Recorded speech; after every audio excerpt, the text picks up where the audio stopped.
સારા સભ્ય લોકોના નામે પૈસા ઉઘરાવી લે છે, ગરીબોના નામે. ઈ પૈસાનો પેલા આંકડો છે તારી પાસે? કેટલા રૂપિયાનો તે પ્રોપર્ટી વસાવી લીધી, ફાર્મ લઈ લીધા, દુબઈમાં ઘર લઈ લીધા, હમણાં યુએસએ માં બંગલો લીધો. ઈ તો કે લોકોને હાલી છૂટો 2027 માં ચૂંટણીમાં આવું જાને જોયું રાજકારણ રમતો તો વાલા. આ ગરીબોના આહુડા નતો લૂતો, એક ગરીબોના આહુડા બતાવી એને કરોડો રૂપિયા, અબજો રૂપિયા બનાવી લીધા વાલા. કીર્તિ પટેલની વાત આજ તમને કડવી લાગશે, પણ વેટ એન્ડ વોચ. આજ કીર્તિ પટેલનો બરડો તમે લોકો થાબડશો કે કીર્તિ તું સાચી હતી અને આ ભંગાર નીકળો. ભગવાન નહીં, ભંગાર. Wet and watch. 2027 માં મારે જ જોવું છે કે આ પાપીને કોણ ટિકિટ દેશે. ખજૂરભાઈ તો ભંગાર છે, ભંગાર. જ્યાં દર્શક મિત્રો કીર્તિ પટેલ ખજૂરભાઈને ખુલ્લેઆમ વિડીયોની અંદર ભંગાર કહી રહ્યા છે તે તમે વિડીયોની અંદર જોઈ શકો છો.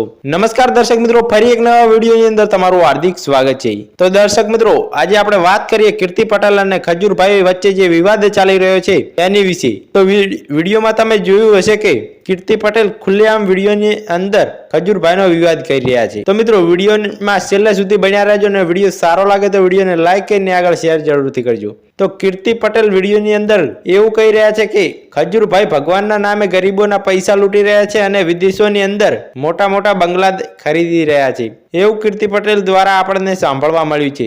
તો દર્શક મિત્રો, કીર્તિ પટેલનો વિડીયો સોશિયલ મીડિયાની અંદર ખૂબ જ ઝડપી વાયરલ થઈ રહ્યો છે અને કીર્તિ પટેલ વિડીયોમાં એવું કહી રહ્યા છે કે ખજૂરભાઈ ગરીબોના રૂપિયા લૂંટીને વિદેશોની અંદર બંગલા ખરીદી રહ્યા છે. શું દર્શક મિત્રો આ વાત સાચી છે કે ખોટી તે તમે કમેન્ટની અંદર જરૂરથી જણાવજો. અને ગુજરાતની અંદર ભગવાનના નામે ઓળખાતા ખજૂરભાઈ સાથે સાચે જ ગરીબોના પૈસા લૂંટી રહ્યા છે તે પણ તમે કોમેન્ટની અંદર જરૂરથી જણાવજો. તો મિત્રો આપણે આ વિડીયો સારો લાગ્યો તો વિડીયોને લાઈક અને આગળ શેર જરૂરથી કરજો. નહીં આપણે આ યુટ્યુબ ચેનલની અંદર પહેલી વાર આવ્યા હોય તો ચેનલને સબસ્ક્રાઇબ કરીને બેલ આઇકોન ઓન કરવાનું ભૂલતા નહીં. મિત્રો મળીએ એક નવા વિડીયો સાથે.